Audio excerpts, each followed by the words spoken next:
Hello again, and welcome back to the Slow English Podcast. I am Rob, your host. If you are new here, let me explain how this works. I am going to tell you a story. It is a true story about travel. But I am going to speak slowly. I will speak clearly. And when I use a difficult word, I will stop and explain it. Why do we do this? Because listening to native speakers can be scary. They speak fast. They use slang. They cut their words. Here, we take it slow. We focus on understanding. Today, we are leaving the city. In the last episode, we were in the neon streets of Tokyo. Today, we are going to the wild.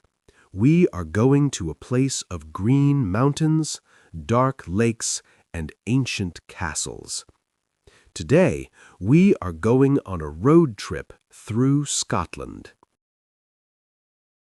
My journey began in the city of Edinburgh. Edinburgh is the capital of Scotland. It is a stunning city. It is built on old volcanoes. But I did not stay in the city. I wanted to see the Highlands. The Highlands are the mountainous region in the north of Scotland. It is famous for being wild and empty. To see the Highlands, you need a car. So I went to a car rental agency. I rented a small blue car. But there was a problem. In my country, we drive on the right side of the road. In the USA, in Europe, in China, people drive on the right. But in the UK, in England and Scotland, they drive on the left side of the road. This made me very nervous. Nervous means worried or anxious about something that is going to happen. I sat in the driver's seat. It felt wrong. The steering wheel was on the right. The gear stick was on the left. I took a deep breath. "Okay, Rob," I said to myself. "Think left, stay left." I started the car. I drove out of the city slowly. At every roundabout, I had to think hard. Look right, go left. It was stressful at first. Stressful means it caused me worry and pressure. But soon, the city buildings disappeared. The road became wider. The traffic disappeared. And suddenly, I was in the countryside. Scotland is famous for two things: beautiful scenery and rain. Scenery refers to the natural features of a landscape considered in terms of their appearance: the mountains, the trees, the rivers. As I drove north, the scenery changed. It became rugged. Rugged is a great word. It means rough, uneven, and wild. It is not smooth and perfect like a garden. It is rocky and tough. The mountains were covered in purple flowers called heather. There were sheep everywhere, white sheep with black faces. Sometimes the sheep were on the road. I had to stop the car and wait for them to move. They looked at me lazily, chewing the grass. They were not afraid of my blue car. And then the rain started. It wasn't a heavy storm. It was a soft, constant mist. In Scotland, they have many words for rain. They call this light rain drizzle.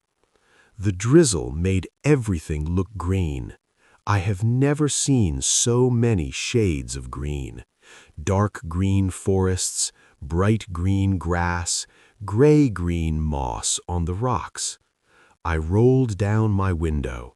The air was cold and fresh. It smelled like wet earth and pine trees. It was the cleanest air I had ever breathed. I drove through a place called Glencoe. Glencoe is a valley.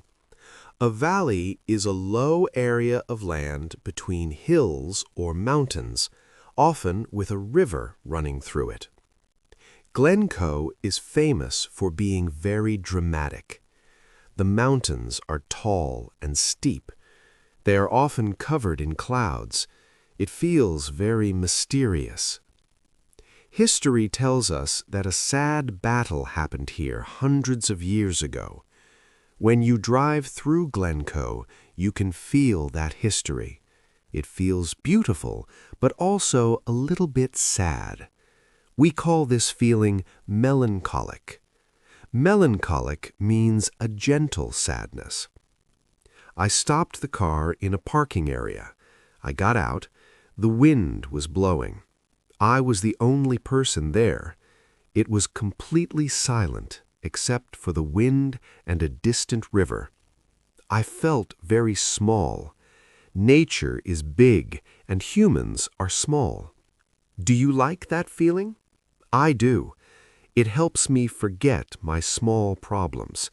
Who cares if I am late for work or if my phone is broken when these mountains have been here for millions of years?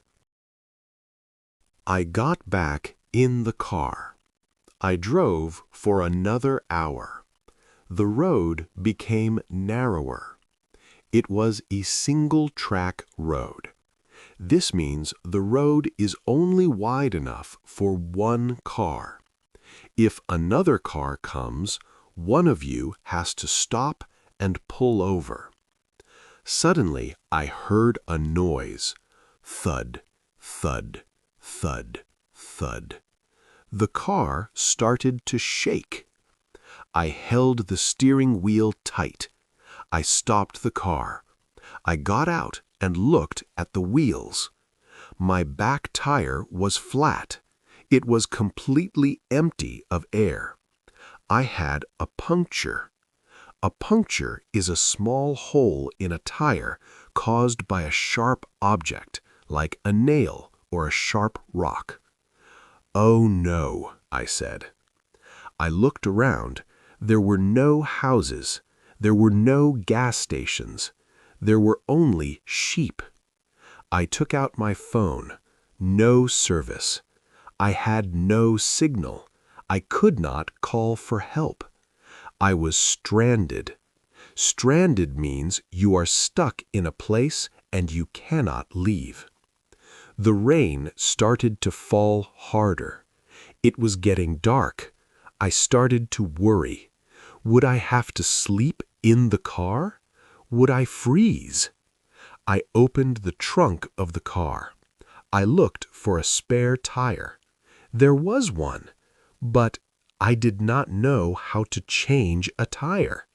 I am a teacher, not a mechanic. I tried to use the tools. It was difficult.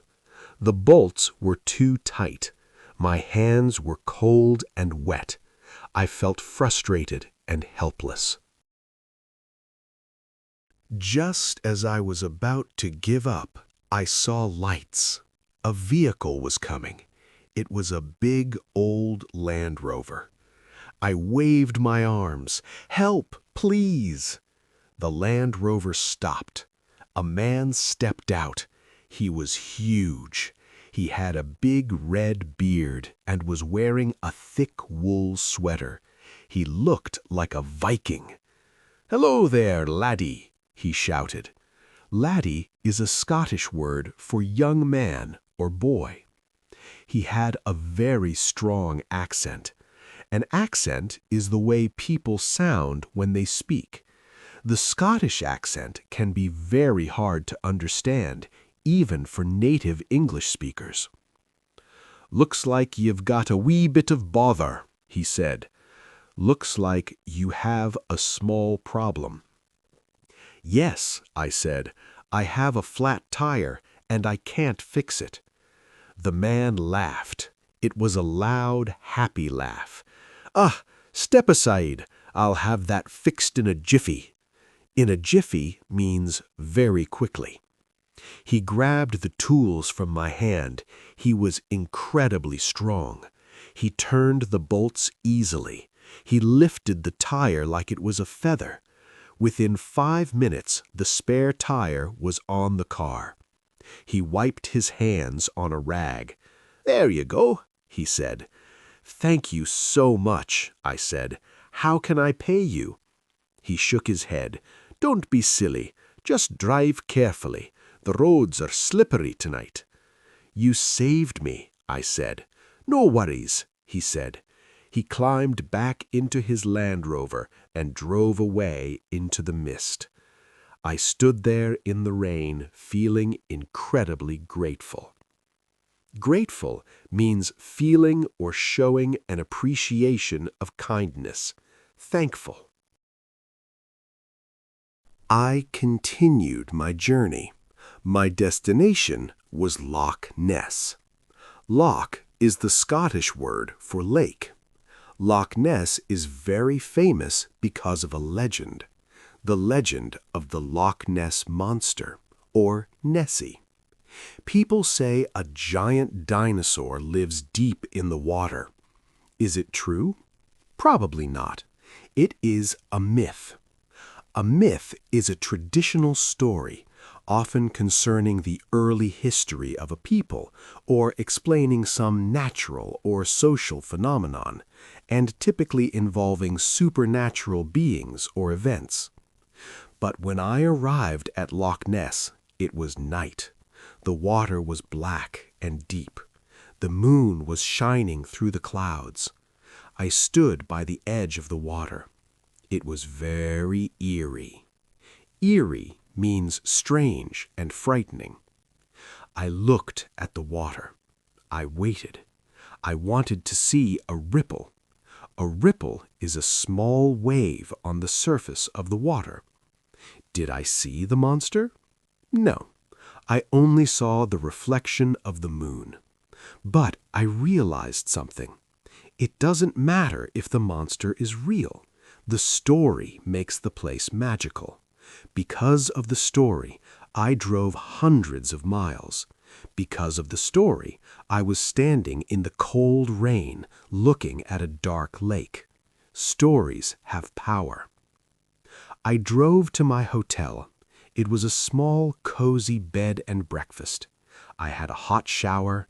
I ate a hot meal, fish and chips.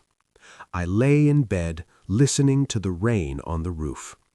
I thought about the driving on the left side. I thought about the green mountains. I thought about the man with the red beard who fixed my tire. I realized that a road trip is not just about the destination. It is about the journey. It is about the problems you solve and the people you meet. So that was my Scottish adventure.